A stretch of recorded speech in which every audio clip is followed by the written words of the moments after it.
नमस्कार दोस्तों, आज हम जानेंगे चेतना का रहस्य वेद और उपनिषद की दृष्टि से। परिचय। रात का समय होता है, जब घर शांत होता है, मन अपने विचारों में खो जाता है। इस समय आप जो सुन रहे हैं वही वास्तविक चेतना के द्वार है। यानी जिस चीज़ को हम ध्यान से सुन रहे हैं तो वो सुनने वाली चेतना है। वेद कहते हैं प्रज्ञानम ब्रह्मा, अर्थात जो जागरूक है, जो देख रहा है वही ब्रह्मा है। मन विचार करता है, बुद्धि निर्णय लेती है, लेकिन जो इन्हें देख रहा है वही चेतना है। आज हम इसी चेतना के रहस्य को समझने वाले हैं। शब्द बिल्कुल सरल है पर अर्थ बहुत ही गहरा है। थोड़ी देर शांति से सुने, ये ज्ञान अनुभव में उतर कर ही समझ आता है। दोस्तों, मैं अपने चैनल पर वेद और उपनिषदों का गहरा ज्ञान लेकर आऊँगा, तो कृपया मेरे चैनल को लाइक करो, सब्सक्राइब करो और ज़्यादा से ज़्यादा लोगों तक शेयर करो, ताकि हर इंसान अपने वेद और उपनिषद का गहरा ज्ञान जान सके और उनका अपने दैनिक जीवन में व्यवहारिक उपयोग कर सके। तो दोस्तों, बने रहिए चैनल पर, ये वीडियो अंत तक पूरा देखना। आप आज बहुत कुछ समझने वाले हो। कृपया शांति से मन लगाकर इस वीडियो को पूरा सुने। चेतना और मन का अंतर। मन लगातार विचार करता है, कल क्या होगा, आज क्या हमने गलती की, आज हमने क्या किया, किससे बात करनी है, किससे बात नहीं करनी है। मतलब मन इस तरह के हजारों विचार हमारे दिमाग में हर पल चलाते रहता है। हमें इन विचारों को समझना होगा, इनको देखना होगा, तभी हम चेतना का द्वार खोल पाएंगे।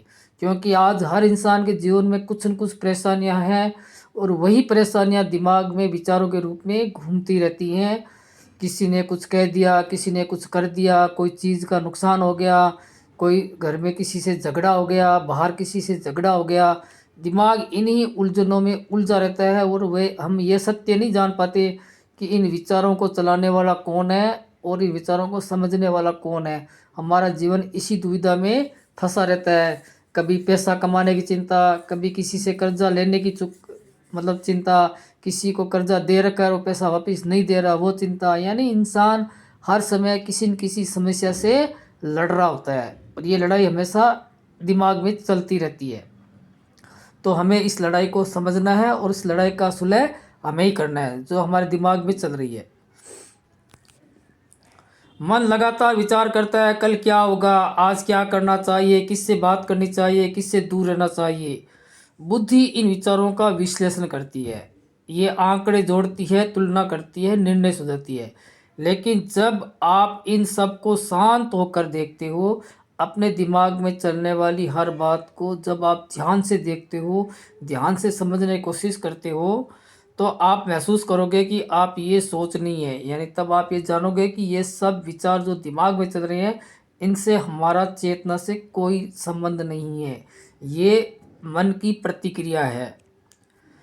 मन की प्रतिक्रिया में दुख, लालच, डर, घृणा, नफरत, किसी से ईर्ष्या करना, ये सब विचार हमारे दिमाग में नेचुरल चलते रहते हैं। हमें इन पे ध्यान देना होगा। आप वही है जो इन विचारों को देख रहे हैं, यही चेतना है।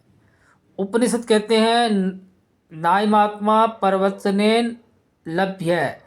अर्थ यह है कि बहुत बोलने से नहीं, बहुत पढ़ने से नहीं, बल्कि ध्यान और अनुभव से चेतना प्राप्त होती है। इसका मतलब ये हुआ कि हम जो भी काम करते हैं उसमें हमें ध्यान रखना है। हम बोल रहे हैं तो हमें बोलने का ध्यान रखना है, अगर हम सुन रहे हैं तो हमें सुनने का ध्यान रखना है, अगर हम खाना खा रहे हैं तो हमारा पूरा ध्यान खाना खाने में होना चाहिए, जब हम ऑफिस का कोई काम कर रहे हैं तो हमारा पूरा ध्यान उसी काम में होना चाहिए। कहने का अर्थ है हमारा ध्यान बंटना नहीं चाहिए। अगर ध्यान बंटेगा तो आपका माइंड थक जाएगा, आपके शरीर में भी थकान महसूस होगी। लेकिन जब आप हर काम को ध्यान से करने लग जाओगे तो आपका न तो माइंड थकेगा, न ही आपका शरीर थकेगा, आपको नेचुरल एनर्जी मिलती रहेगी।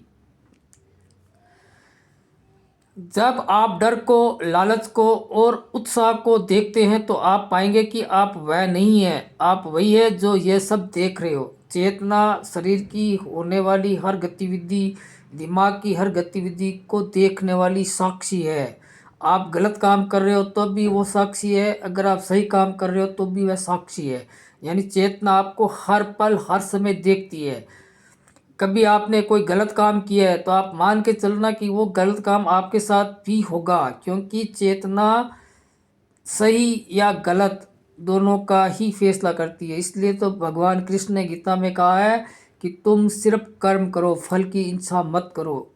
तो यहाँ कर्म करने का मतलब है कि आप जो भी काम करो उसको ध्यान से करो, उसके फल की चिंता नहीं करनी है आपको। फल आपको जो भी मिलेगा उसको आपको स्वीकार करना है, मन में किसी तरह का डर या लालच नहीं रखना है।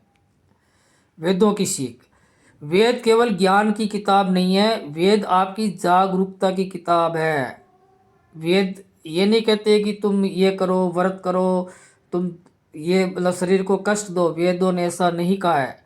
वेद बताते हैं कि आपके भीतर क्या है उसे जानने की कोशिश करो। जो इन सब को नियंत्रित कर रहा है, जो आपके मन को, आपके शरीर को जो नियंत्रित कर रहा है वही चेतना है, उसको जानने की कोशिश करो।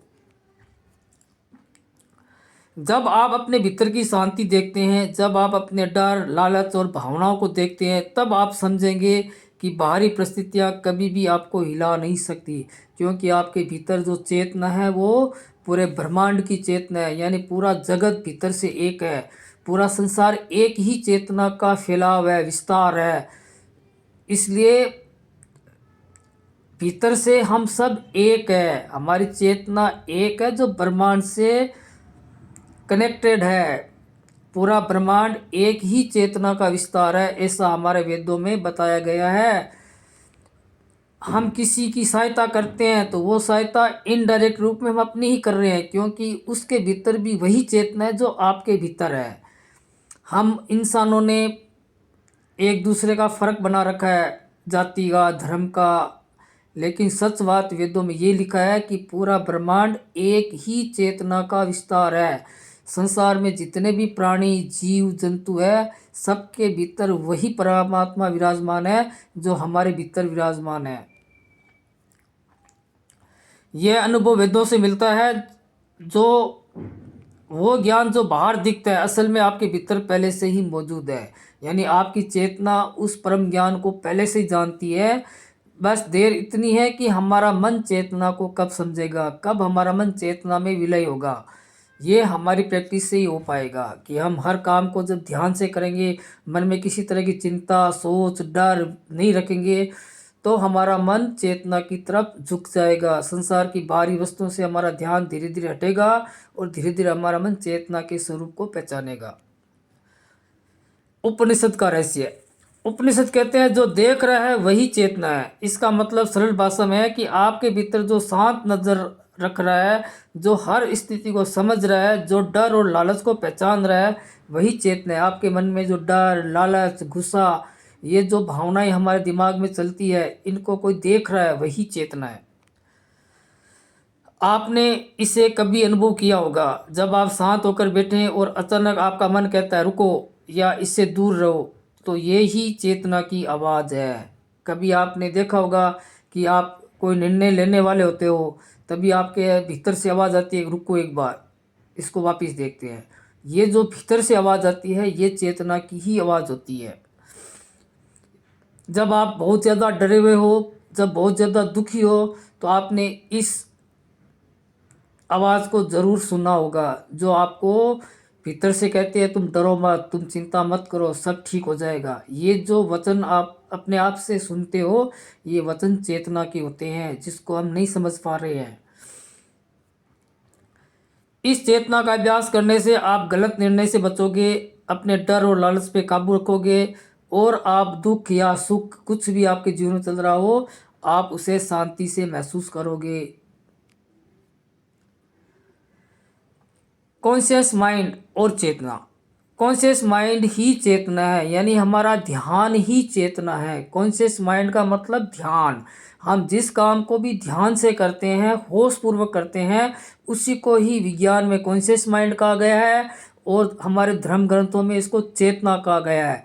जो ध्यान जिस काम पे हम लगाते हैं वो काम हमारा सफल होगा, और हम जिस काम को भी बेहोशी या नींद टाइप करते हैं कि हमारा ध्यान कहीं और होता है, काम कुछ और करते हैं, तो उसका रिजल्ट हमेशा अच्छा नहीं आता। लेकिन जो भी काम हम ध्यानपूर्वक करते हैं, होशपूर्वक करते हैं, उस काम का रिजल्ट हमेशा अच्छा आता है।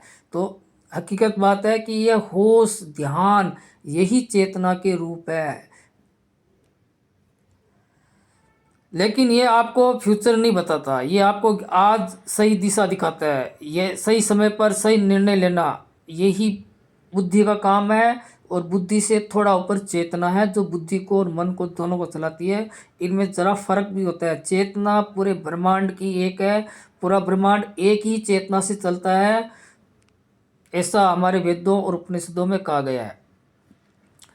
लोग अक्सर भूल जाते हैं, वे सोचते हैं, निर्णय लेते हैं, पर असली शक्ति तो उनके भीतर की चेतना है। जब आप इसे समझेंगे तो आपकी हर एक्शन गाइडेड होगी, आप शांत रहेंगे और जीवन सरल लगेगा और जीवन में आनंद ही आनंद रहेगा। चिंता, तनाव, दुख, डर, लालच, ये सब आपसे दूर हो जाएंगे। जब आप अपनी चेतना का अनुभव करने लगोगे, तब आपका जीवन में कोई भी निर्णय आपका गलत नहीं होगा। आप जो चाहोगे वो चीज़ आपको मिल जाएगी। बस आपको अपने मन में विश्वास लाना है और अपने मन में विश्वास को जगाना है। डर, लालच, चिंता को आपको धीरे धीरे जीवन से निकालना है, तभी आप एक अच्छे विचार वाले इंसान बनोगे। जीवन और चेतना का प्रैक्टिकल उदाहरण, कल्पना कीजिए जब कोई निर्णय लेने वाले होते हैं, तब मन कह रहा है काम को करो या मत करो, लेकिन भीतर एक आवाज़ आती है, रुको अभी सही समय नहीं आया। ये जो भीतर से आवाज़ आती है, यही चेतना की आवाज़ है। अगर आप इस आवाज़ को इग्नोर कर देते हो तो नुकसान या दुख संभव है। अगर आप सुनते हैं तो आप सुरक्षित रहते हैं, और नहीं सुनते हैं तो आपका निर्णय गलत हो सकता है। ये मार्केट, व्यापार, जीवन सब में लागू होते हैं। वास्तविक शक्ति आपके भीतर चेतना में है। चेतना कोई अलौकिक शक्ति नहीं है, ये आपकी खुद की ऑब्जर्वेशन और अवेयरनेस है। इसे अभ्यास से मजबूत किया जा सकता है। जितना ज़्यादा आप होश में काम करोगे, जितना ज़्यादा आप अपना ध्यान उसी काम में लगाए रखोगे जिस काम को आप कर रहे हैं, तो आपकी चेतना धीरे धीरे जागृत हो जाएगी, आपकी जागरूकता बढ़ जाएगी। फिर आपके माइंड में अनचाहे विचार, अनचाही कल्पनाएं नहीं आएगी। आपके दिमाग में बिल्कुल पॉजिटिव विचार ही आएंगे।